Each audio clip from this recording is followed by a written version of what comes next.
অধরাই থেকে যাচ্ছে অনেক অদম্য নারীর জীবন সংগ্রামের গল্প। এমনই এক নারী সেলিনা বেগম। 15 বছর আগে স্বামী মারা যাওয়ার পর 4 সন্তান নিয়ে অথৈ সাগরে পড়েছিলেন। জীবনযুদ্ধে সংগ্রাম করে টিকে সন্তানদের উচ্চশিক্ষিত করেছেন। এক ছেলেকে পাঠিয়েছেন অলিম্পিকে।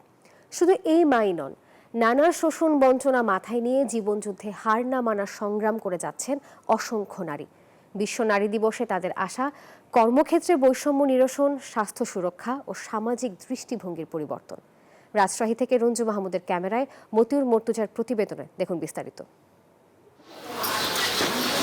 রাজশাহীর অপরাজিত নারী সেলিনা বেগম। স্বামী মারা যান 15 বছর আগে, তবে দমে যাননি তিনি। ঘরে 1 কেজি চালও ছিল না সেলিনা বেগমের।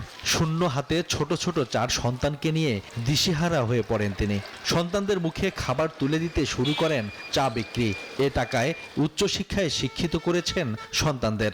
এর মধ্যে ছোট ছেলেকে বানিয়েছেন খেলোয়াড়। মায়ের চা বিক্রির পরিশ্রমের টাকায় আর্চার খেলোয়াড় সাগর তুরস্কের the greatest show on earth খ্যাত প্রতিযোগিতায় খেলেছেন। আমার বাবাও নাই, মাও নাই, স্বামীও নাই, কেউ নাই। আমার খুব কষ্টে দিন গেছে।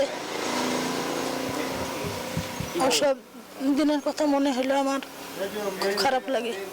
আমার বাচ্চাদেরকে খুব কষ্ট করে মানুষ করেছে। শত বাধা পেরিয়ে জীবনযুদ্ধ চালিয়ে যাচ্ছেন সেলিনা বেগমের মতো অনেক নারী।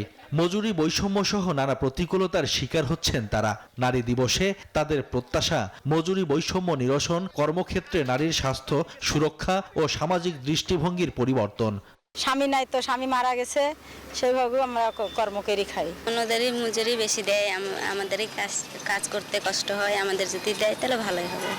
আমাদের মজুরি অনেক কম হয়, অন্যদের মতো আমাদের মজুরি বাড়ানো হবে। টেকসই উন্নয়নের আন্তর্জাতিক সনদ অনুযায়ী লিঙ্গ বৈষম্য নিরসনের পাশাপাশি নারীদের আর্থ সামাজিক উন্নয়নে বিশেষ গুরুত্ব দেওয়ার তাগিদ বিশেষজ্ঞদের। ইন্টারন্যাশনাল এবং ন্যাশনাল লেভেলে যেসব অর্গানাইজেশন কাজ করছে তারা আরো বেশি কার্যকরভাবে যদি এগিয়ে আসে তাহলে পরে আমরা চিন্তা করতে পারি নারী দিবসে নারীদের অধিকার হয়তো আরো সুনিশ্চিত হওয়ার প্রেক্ষিতে কাজ করা যাবে। সকল ক্ষেত্রে নারীর প্রতি সহিংসতা বন্ধের পাশাপাশি নারীদের সুরক্ষায় সরকার কার্যকর পদক্ষেপ নেবে প্রত্যাশা নারীদের। Desk report, news 24।